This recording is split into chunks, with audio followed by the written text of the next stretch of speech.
옆 사람과 반갑습니다. 이렇게 인사 한번 나누겠습니다. 반갑습니다. 예. 오늘 한 200명쯤 올 줄 알았더니만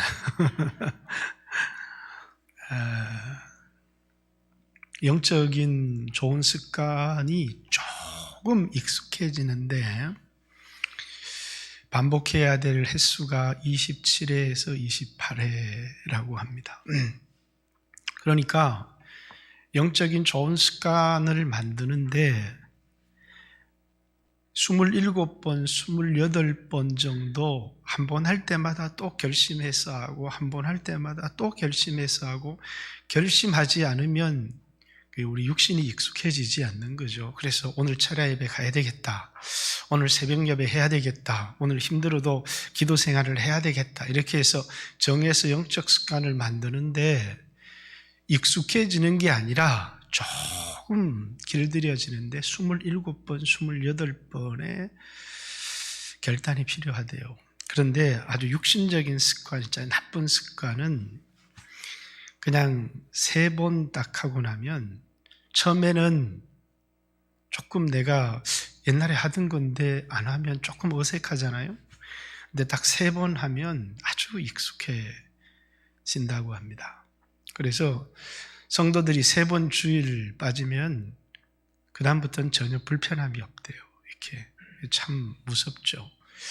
영적인 습관은 굉장히 오랫동안 반복해도 계속해서 의지를 가지고 또 결단하고 또 결단해야 되지만 육신적인 습관은 3번만 그냥 넘어가면 그것이 나의 삶의 하나의 패턴이 되고 습관이 되어버린다라는 겁니다. 그래서 그리스도인들은 영적인 습관을 위해서 끊임없이 의지를 사용하지 않으면, 그래서 오늘 여기 그냥 자연스럽게 온 것보다도 오늘 하루 종일 오늘 피곤도 한데 오늘 또 바쁜 일도 있는데 그러면서 여러분들이 여기 이 자리에 나오는데 의지를 사용한 사람들이 굉장히 많을 거예요. 그죠? 당연히 나가야 된다라고 해서 고민할 필요도 없고 갈등할 필요도 없고 내 의지를 사용할 필요도 없고 그랬던 사람들은 얼마나 될지 모르지만 영적인 좋은 습관을 기르는 데는 계속해서 우리의 결단과 의지가 필요하다는 것입니다.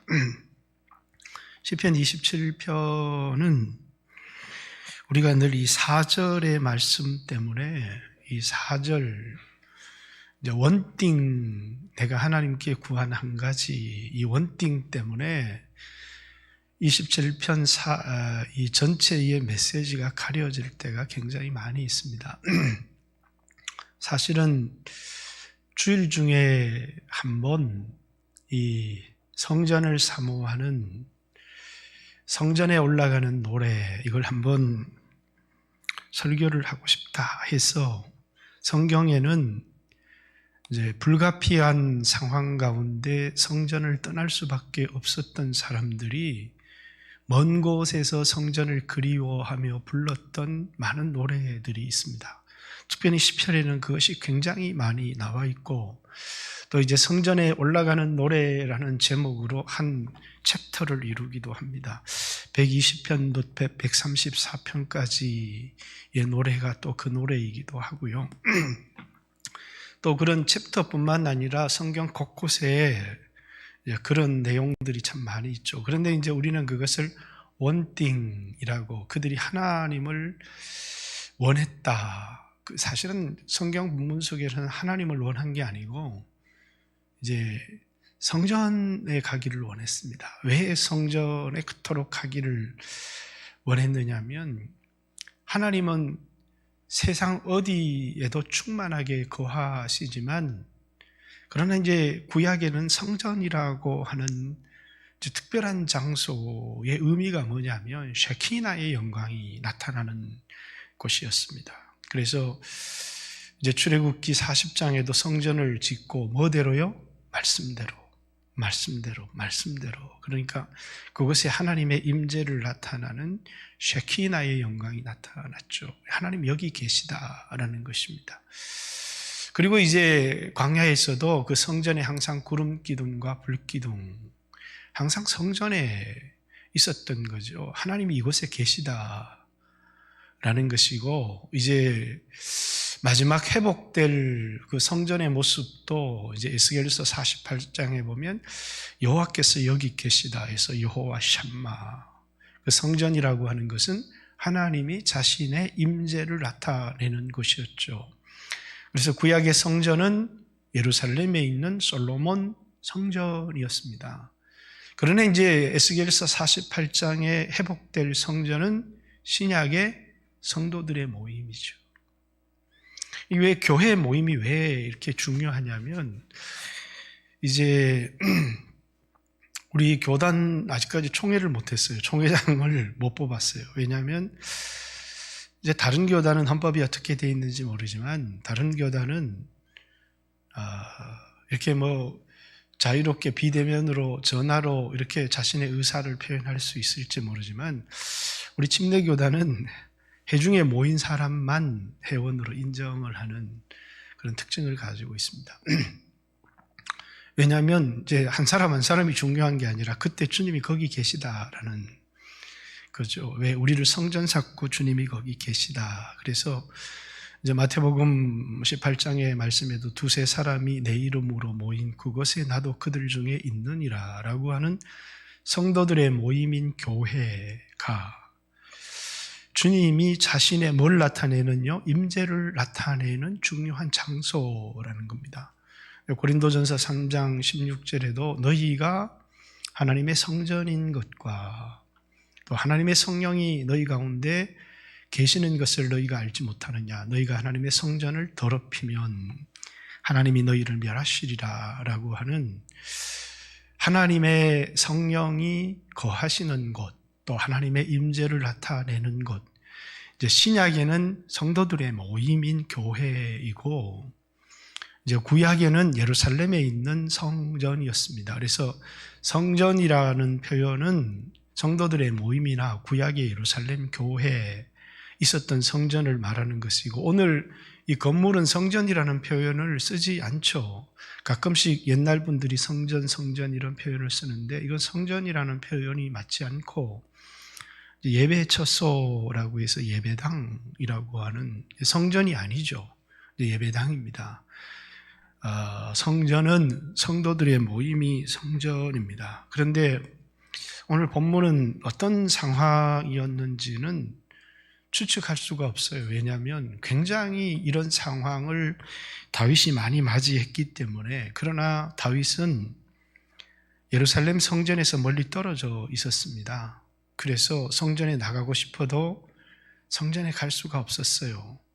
그래서 자기가 평생에 소원했던 한 가지, 하나님 앞에 원했던 그 한 가지가 뭐냐면, 사전에 나와 있었던 것처럼 여호와의 집에 내 평생에 하나님의 집에 거하면서 여호와의 아름다움이라고 하는 것은 하나님이 무슨 모습이 있어서 너무 아름다운 게 아니라, 어떤 사람은 하나님의 영광, 어떤 사람은 성도들이 예배를 드리는 모습, 양을 잡아서 희생의 제사를 드리고 했던 그 예배의 아름다움을 내가 보면서, 그리고 성전에서 사모하는 것이다 이렇게 얘기했는데, 기도하는, 내가 여호와의 집에 거하면서 많은 성도들이 하나님께 드리는 아름다운 예배를 바라보면서 내가 성전에서 기도하며 살아가는 것이 내 평생의 한 가지 소원입니다 라는 원띵이죠.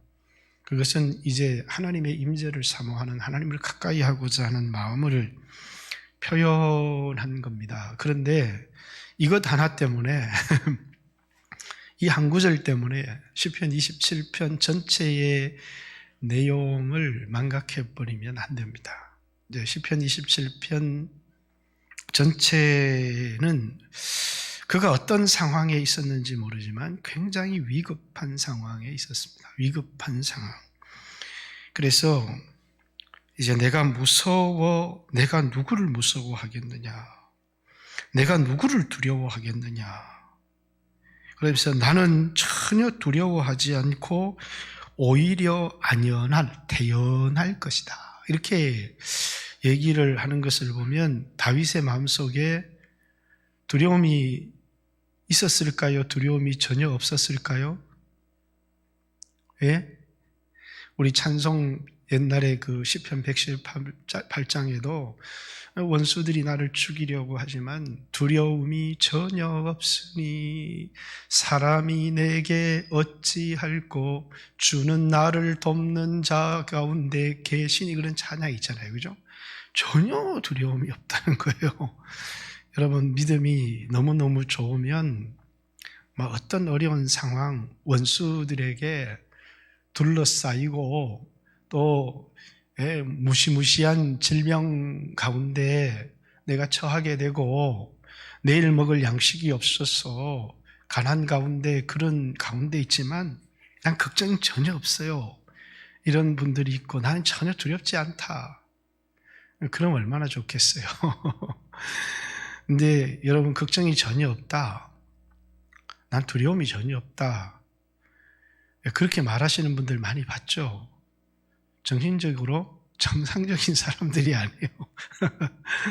그러니까 여러분들이 나는 걱정이 전혀 안 된다, 난 전혀 두렵지 않다, 이렇게 얘기하는 사람을 보면 믿음이 좋은 척하지만 이 사람 정상이 아니구나, 그렇죠? 신이 아닌 다음에는 육체를 가진 인간이 두려움을 느끼지 않을 수 있다. 그것은 정상이 아닙니다. 그러니까 다윗이 여기서 나는 누구도 무섭지 않다, 나는 전혀 두렵지 않다, 내 마음은 평안하고 안연하다, 이런 다윗의 고백이 거짓말일까요? 아니면 정말 그래서 이런 고백을 한 걸까요? 다윗이 어떤 상황 가운데 원수들에게 둘러싸여 있고, 여기 이제 10절에 보면 부모도 자기를 지켜줄 수 없었어, 부모도 나를 버렸다, 이렇게 얘기를 하고, 12절에 내 생명을 내 대적에게 맡기지 마소서, 위증자와 악을 토하는 자가 일어나 나를, 그러니까 위증자, 악을 막 쏟아내고 이 다윗을 막 비난하고, 그리고 다윗의 대적들에게 둘러싸여서 꼼짝할 수도 없는, 죽음을 맞이할 수밖에 없는, 그래서 하나님 앞에 내 목숨을 내 대적의 손에 맡기지 마소서, 이렇게 강청해야 되는 이런 상황 속에서 다윗은 나는 하나 두렵지 않아요, 나는 아무 걱정이 없습니다, 왜냐하면 하나님 나와 함께 하는데 무슨 걱정이 있겠습니까? 이런 게 거짓말일까요? 진짜일까요? 여러분은 그런 고백을 해보신 적이 있습니까?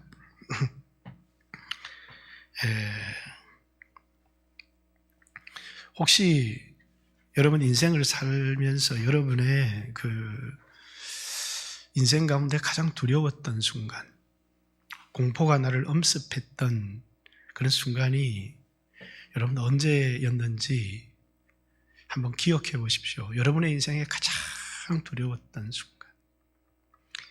신앙이 참 중요한 것은요, 우리 인생을 살아가면서 두려움, 공포, 염려, 걱정이 우리 인생에 끊임없이 생긴다는 겁니다. 근데 믿음이라고 하는 게 굉장히 중요한 게, 나는 두려움이 전혀 없다, 나는 염려가 전혀 없다, 그게 믿음이 아니라는 거죠. 그 사람은 현실을 전혀 인식하지 못하는 아주 어리석은 사람이죠.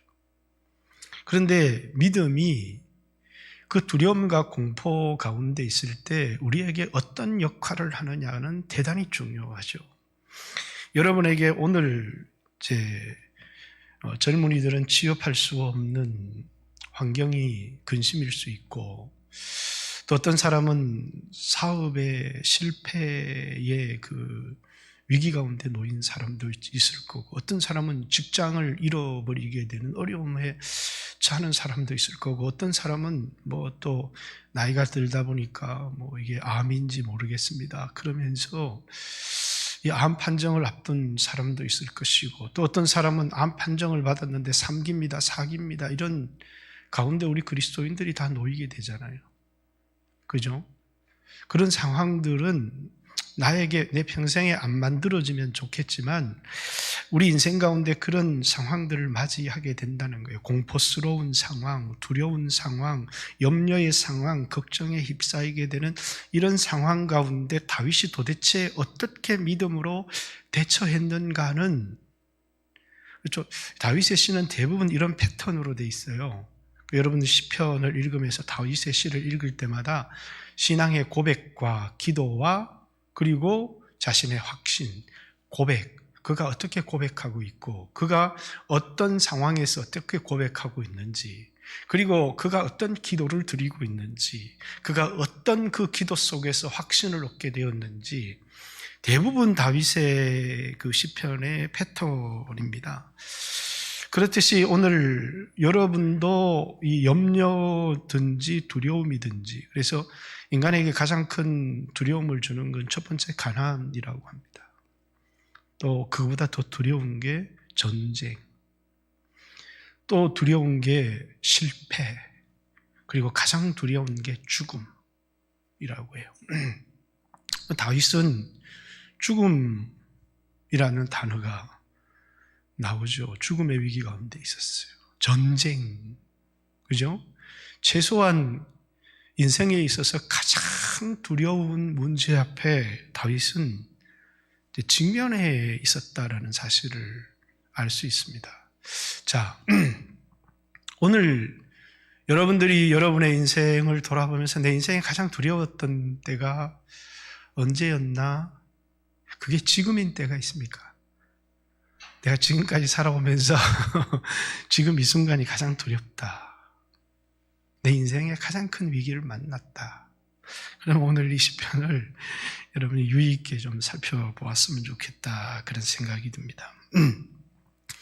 1절부터 6절까지는 다윗의 신앙의 고백입니다. 어떤 상황 속에서요?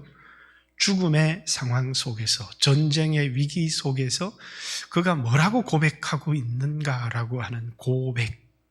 1절부터 3절까지는 그의 이런 상황 속에서 이렇게 고백하고 있고, 4절부터 6절까지는 그런 상황 속에서 하나님께 이렇게 고백하고 있습니다. 사람들에게 난 전혀 두렵지 않다, 이런 상황에 있지만 사람이 내게 어떻게 하겠느냐, 내겐 두려움이 전혀 없다, 이렇게 이제 이러한 상황 속에서의 고백이라면 4절부터 6절까지는 하나님을 향한 고백이에요. 그래서 1절부터 3절, 여호와는 나의 빛이시요 나의 구원자시니 내가 누구를 두려워하리요. 여호와는 내 생명의 능력이시니 내가 누구를 무서워하리요. 자기가 무섭지 않는 이유를 대면서 여호와는 나의 생명이시다, 여호와는 나의 빛이시고 나의 구원이시다, 그래 난 전혀 두렵지 않다.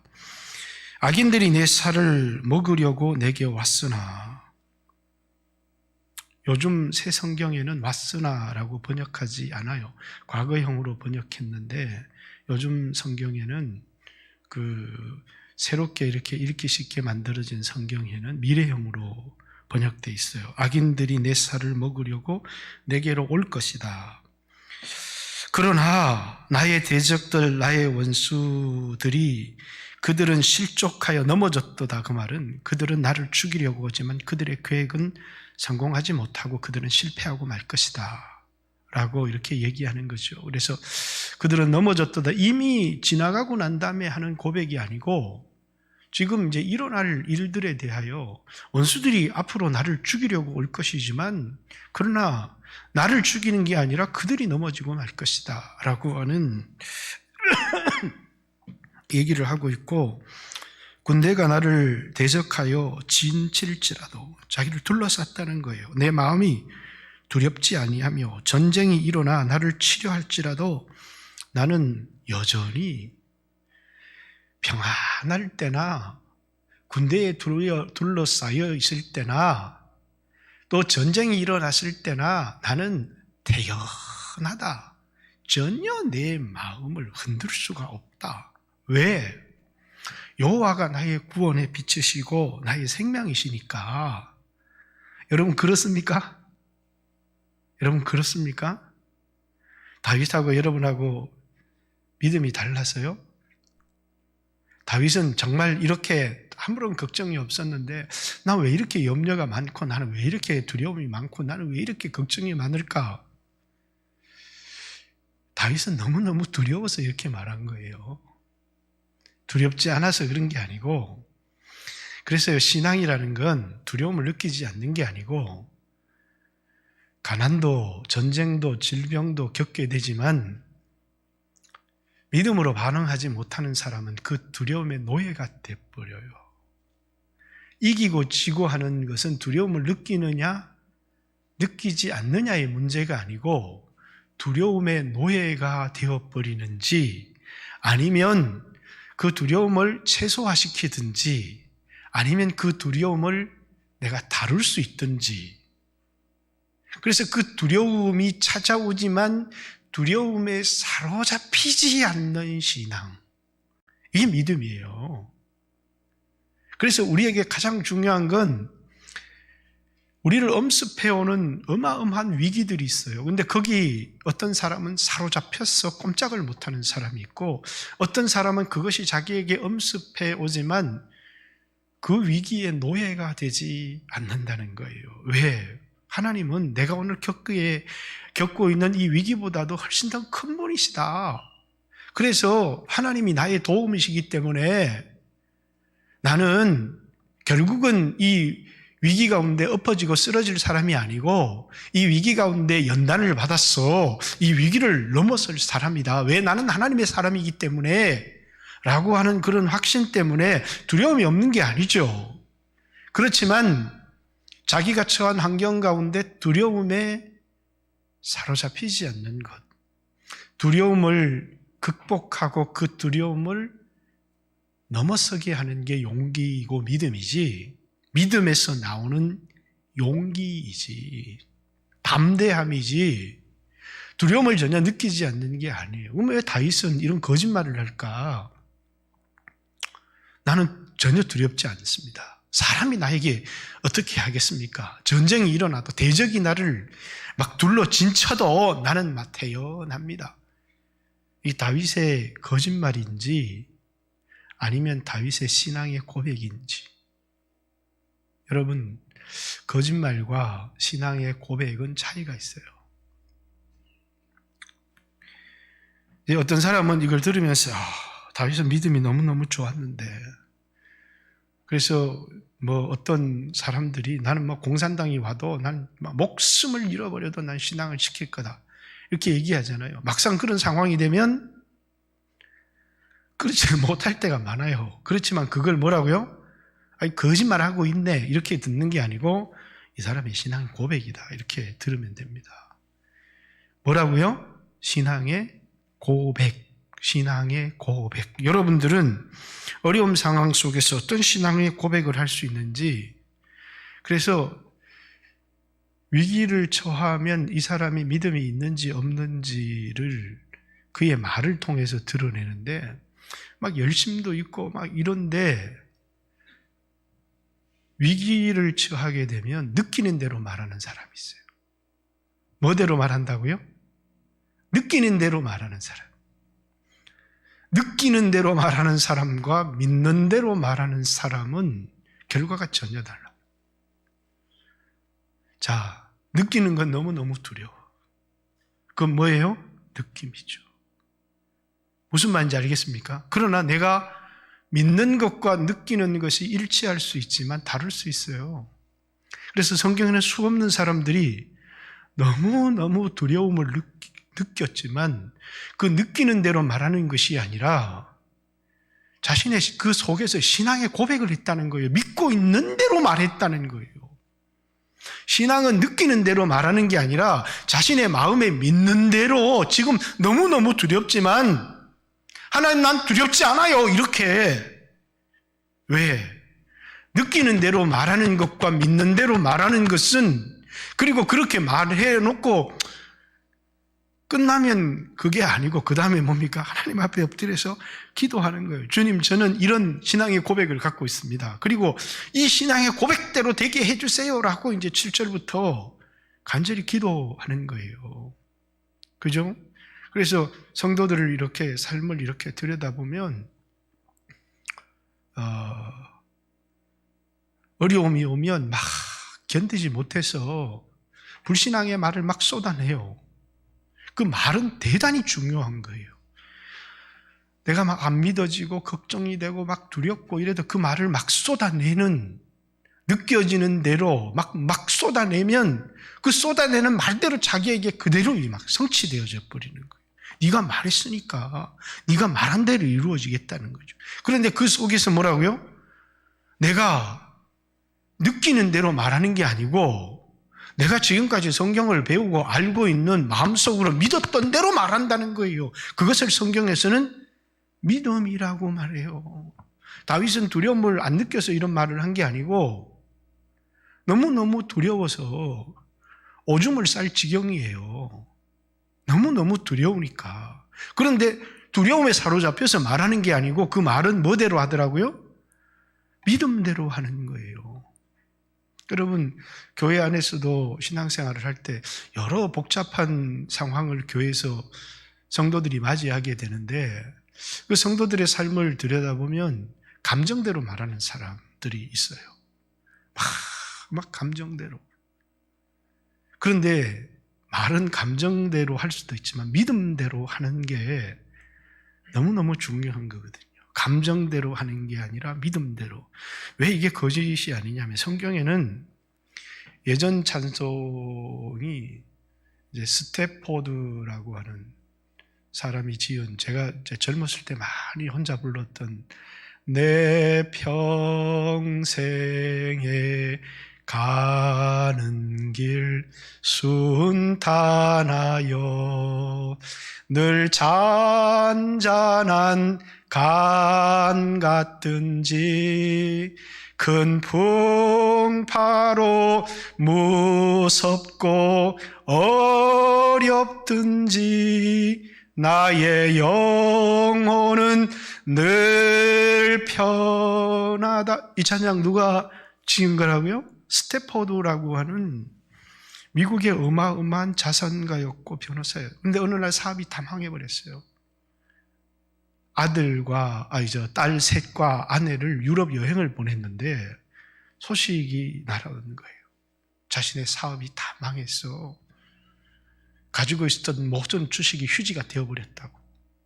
근데 거기서 끝나는 게 아니라 아내가 영국에 도착해서 전화가 왔는데 배가 파선을 해서 자기만 목숨을 건졌고 딸 셋이 목숨을 잃었다는 거예요.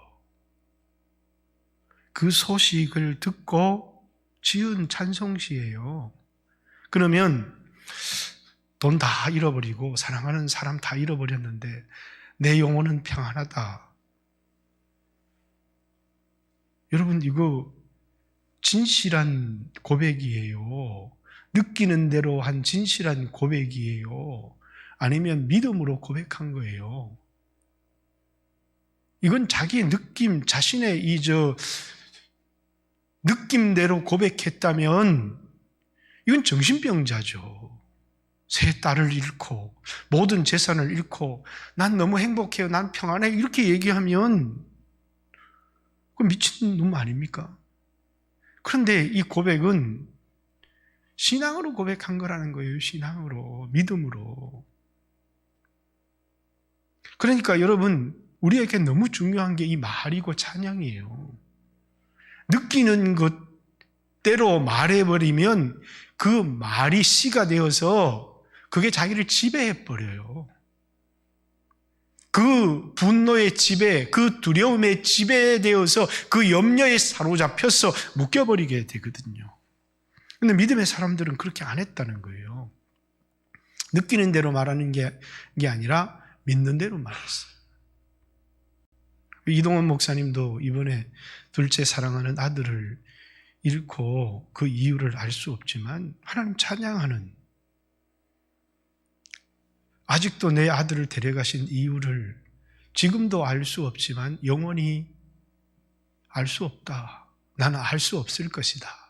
그러나 하나님이 최선을 행했다는 사실을 알기에 하나님 찬양한다. 여러분, 얼마나 원망하고 싶은 마음도 많이 들고 평생 자지 못하고 이렇게 주의 일을 하고 힘썼는데 그 결과가 나의 가장 소중한 사람을 데려가는 겁니까? 이렇게 하나님 앞에 말하고 싶은 마음들이 얼마나 많았겠어요. 그런데 느껴지는 그런 느낌, 감정, 그걸 계속해서 막 쏟아내다 보면 그것이 나뿐만 아니라 다른 사람들에게도 전가되어지고 뿐만 아니라 내가 거기 스스로 매여버려요. 그러니까 느끼는 대로 말하는 게 아니고 뭐대로요? 믿는 대로 말하는 거예요. 성경 하나만 더 찾아볼래요? 이것도 하박국서 없으며가 7번 나와요. 구약성경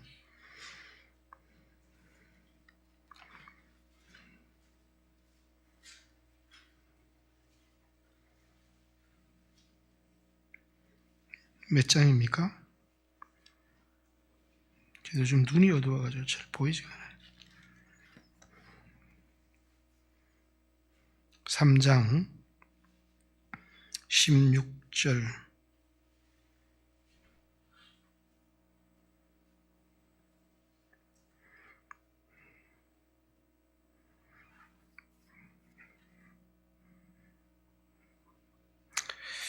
내가 들었으므로 내 창자가 흔들렸고 전쟁의 소리를 들은 겁니다. 그 목소리로 말미암아 내 입술이 떨렸다. 창자가 흔들리고 입술이 떨리고 무리가 우리를 치러 올라오는 환난 날을 내가 기다림으로 썩이는 것이 내 뼈에 들어왔으며 내 몸은 내 처소에서 떨리도다. 창자가 떨리고 입술이 떨리고 그리고 막 속이 썩어 들어갈 정도로 두렵습니다.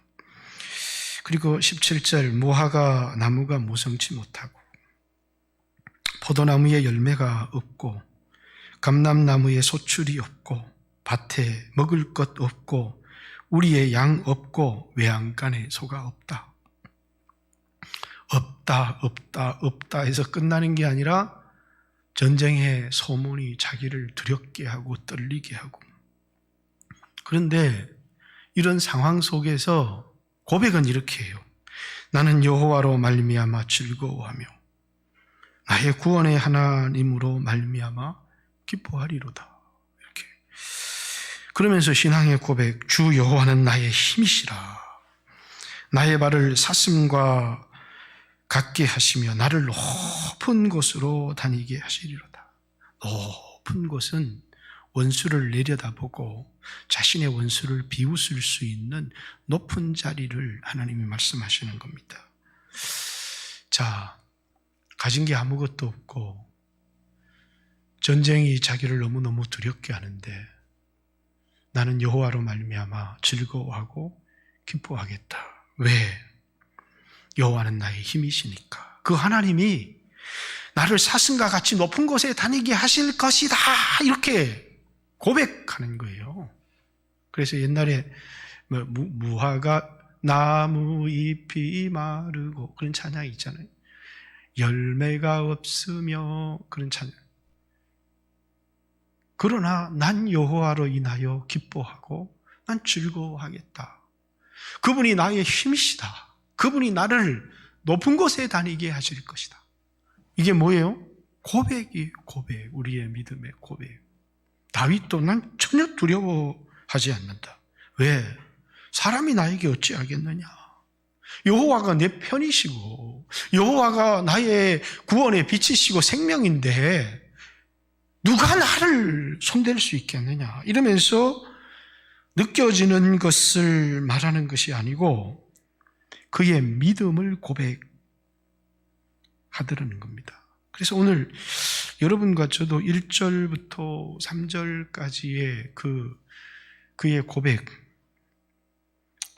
나는 전혀 두렵지 않다. 나는 누구도 무섭지 않다. 나는 대적이 내게 와도 그들이 다 실족하고 다 그들이 넘어질 것이다. 군대가 나를 진을 치고 그래도 내 마음은 전혀 두렵지 않고 전쟁이 일어나서 막 나를 휩쓸어 와도 나는 태어날 거다. 이렇게 얘기를 하는 겁니다. 이거 뭐예요? 아니, 미친놈의 고백이죠. 그런데 이게 뭐라고요? 하나님을 믿기 때문에 믿음으로 고백하고 있는 말이라는 거예요. 이게 신앙이에요. 이 고백이 있고 이 고백이 없고에 따라서 우리 앞에 찾아오는 염려와 우리 앞에 찾아오는 두려움에 노예가 될 것인지 그것을 다룰 것인지가 결정되기 때문이에요. 무슨 말인지 알겠습니까? 자, 두려움에 사로잡히고 노예가 되면 전혀 믿음을 써보지를 못하고 죽는 것이고, 그리고 내가 이런 믿음의 고백을 하며 두려움을 다루며 나가려고 할 때 하나님이 역사하시는 겁니다. 왜? 이것이 우리의 믿음이기 때문이에요. 그죠? 그래서 여러분, 초대교회는 그 교회가 가지고 있는 공동체적인 신앙 고백이 있었어요. 마태복음의 교회의 고백은 주는 그리스도시고 살아계신 하나님의 아들이십니다. 이렇게 그들이 예수님에 대하여 가진 신앙의 고백이었죠. 그죠? 바울의 고백. 제가 무척이나 좋아해서 새벽 기도할 때마다 늘 반복하여 나의 고백으로 드리는 겁니다. 나를 사랑하사 나를 위하여 자기 자신을 버리신 하나님의 아들 예수 그리스도. 그 하나님을 믿는 믿음 안에서 내가 살아가고 있습니다. 라고 하는 이 갈라디아서 2장 20절, 나를 사랑하사 나를 위해서 자기 자신을 버리신 그분이 누구냐면 하나님의 아들 예수 그리스도. 나는 내가 육체 가운데 사는 이유는 그분을 믿는 믿음 안에서 사는 겁니다. 이렇게 사도 바울의 중요한 신앙의 고백이죠. 우리 교회 신앙 고백 드리겠습니다. 그러면 장로교에서는 전능하사 천지를 만드신 하나님 아버지를 내가 믿사오며, 사도신경 고백을 오늘날 교회들이 다 신앙의 고백으로 하고 있습니다. 근데 이제 우리 교회는 여호와는 나의 목자십니다. 그래서 나에게 부족함이 전혀 없습니다. 이렇게 여호와는 나의 목자십니다. 그래서 나에게 부족함이 전혀 없습니다. 내가 사망의 음침한 골짜기로 지나가고 있지만 나는 전혀 두렵지 않습니다. 왜냐하면 주께서 나와 함께 하시기 때문에 주의 지팡이와 주의 막대기가 나를 구원하실 것입니다. 원수 앞에서 내게 상을 베풀어 주시고 기름을 내 머리에 부으셔서 나에게 놀라운 승리를 주실 것입니다. 라고, 이게 뭐예요? 우리가 하는 고백입니다. 저도 이 심장 수술을 받을 때는 대단히 두려웠습니다. 여러분에게 몇 차례 얘기했지만 눈을 뜰 수 있을까? 다시 내가 이 세상을 볼 수 있을까? 라고 하는 생각을 할 때 드릴 수 있었던 고백이 뭐예요? 내가 사망의 음침한 골짜기로 지날 때에도 내가 해를 두려워하지 아니할 것은 주께서 나와 함께 하십니다. 라고 하는, 그리고 주여 내 생명을 주께 부탁합니다. 두렵죠. 두렵지 않은 게 아니고 하나님 앞에 그 내 신앙의 고백을 드리는 거예요. 하나님, 난 너무 두려워요. 죽을까 봐 무서워요. 이렇게 끝나는 게 아니고 하나님이 우리에게 주신 약속을 가지고 고백을 드리는 것이죠. 다윗의 신앙의 고백은 시편에 여러 고백들이 나오지만 시편 16편은 뭐라고요? 주는 나의 주시오니 주밖에 나에게 복이 없습니다. 라는 것은 나의 유일한 복이 주님이십니다. 주님은 나의 유일한 보물이시고 나의 유일한 복이십니다. 그게 이제 다윗의 첫 번째 신앙 고백입니다. 두 번째요, 전쟁 가운데 나의 힘이 되신 여호와여, 내가 주님을 사랑합니다. 여호와만이 나의 힘이십니다. 어떤 군대도 돈도 나의 힘이 되지 못하지만 여호와 하나님이 나의 유일한 힘이십니다. 이렇게 고백하고 있죠. 시편 23편은 여호와는 나의 목자십니다. 라고 하는 이런 고백이 우리의 인생의 위기 속에서, 그래서 여러분이 두려울 때 여호와는 나의 목자십니다. 여호와는 나의 힘이십니다. 여호와는 나의 구원이시고 생명의 빛이시니 내가 누구를 두려워하겠습니까? 라고 하는, 내가 두렵지 않은 이유, 주님이 나를 위해서, 나를 사랑하사 나를 위해 십자가에 피 흘렸기 때문에, 나는 그분을 믿기 때문에 난 전혀 두렵지 않습니다. 내가 두렵지 않은 이유, 그건 주님에게 있습니다 라고 우리가 고백할 수 있잖아요. 오늘 여러분들이 직장을 잃기도 하고 사업이 망하기도 하고 질병의 위기 가운데 있을 때 우리 그런 고백을 한번 드려볼 수 있잖아요. 그 고백이 뭐라고요? 내가 이 두려움에 종이 되는지 아니면 이 두려움을 다루는지를 결정짓는 것이고, 두려움의 종이 되는지 두려움을 다루는지에 따라서 그 결과가 전혀 달라진다는 사실이에요. 그게 얼마나 우리에게 놀라운 겁니까? 그죠? 그래서 나에게 신앙 고백이 있느냐가 중요한 거예요. 신앙의 고백이 없고 기도만 드리는 사람이 있어요. 기도하고 나면 황량해요. 내가 2시간 기도했는데 3시간 기도했는데 하나님이 들어주실려나? 기도는요, 고백이, 내가 가지고 있는 이 믿음이, 이 신앙의 고백이 현실로 이루어질 수 있게 해주세요 라고 하는 게 기도예요. 기도는 그냥 내 소원을 아뢰는 게 아니고 내가 하나님을 향해서 가지고 있는 이 신앙의 고백. 초대교회는 예수 그리스도는 나의 주님이시고 나의 하나님이십니다 라는, 나의 주시요 또 나의 그리스도십니다 라고 하는, 바로 나의 주님이십니다, 나의 그리스도십니다 라고 고백하는 바울처럼 나를 사랑하사 나를 위해서 자기 자신을 버리신 분이 하나님의 아들 바로 예수십니다. 얼마나 위대한 고백입니까? 이런 고백이 오늘 우리를 위기를 돌파하게 하는, 이 고백이 없는 기도는요, 내가 2시간 기도했는데 3시간 기도했는데 뭔만 의지하느냐면 자기 기도한 공로만 의지해요. 기도는 고백이 현실이 되어질 수 있도록 하나님 앞에, 주여 나는 이런 신앙의 고백을 가지고 있고 이것이 현실이 될 수 있게 해 주십시오. 그래서 여기 오늘 8절,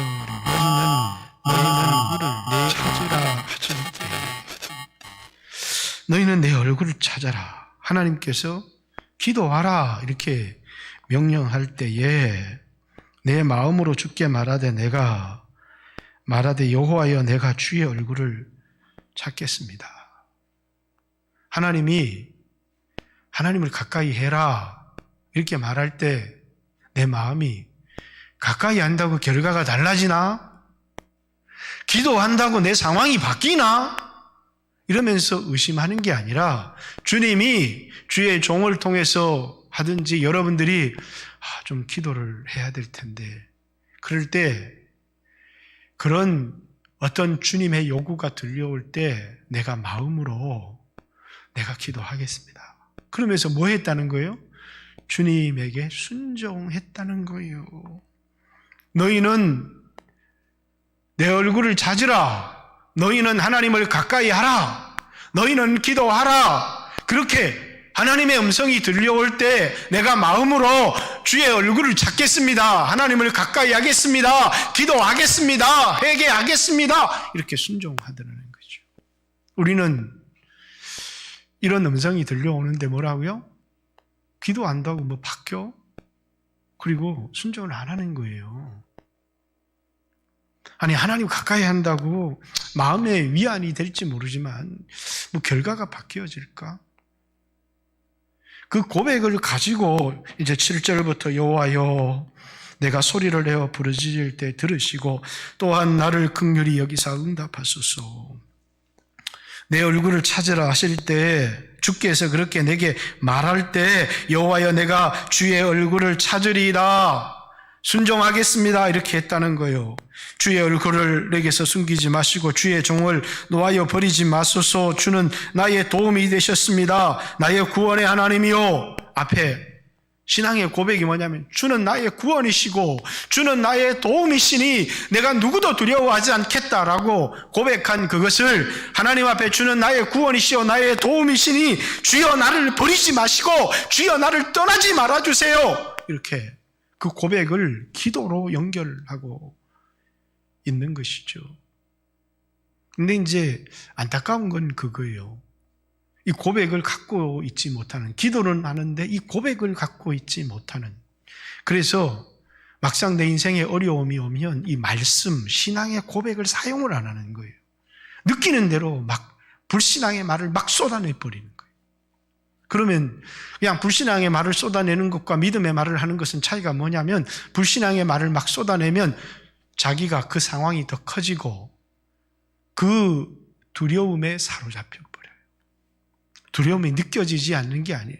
우리는 이 약속을 붙들고 이 신앙의 고백을 하나님 앞에 계속 드리다 보면 그 두려움이 점점 작아지면서 그 두려움을 다룰 수 있고 그 두려움을 이길 수 있는 힘이 생기고 용기가 생기는 거예요.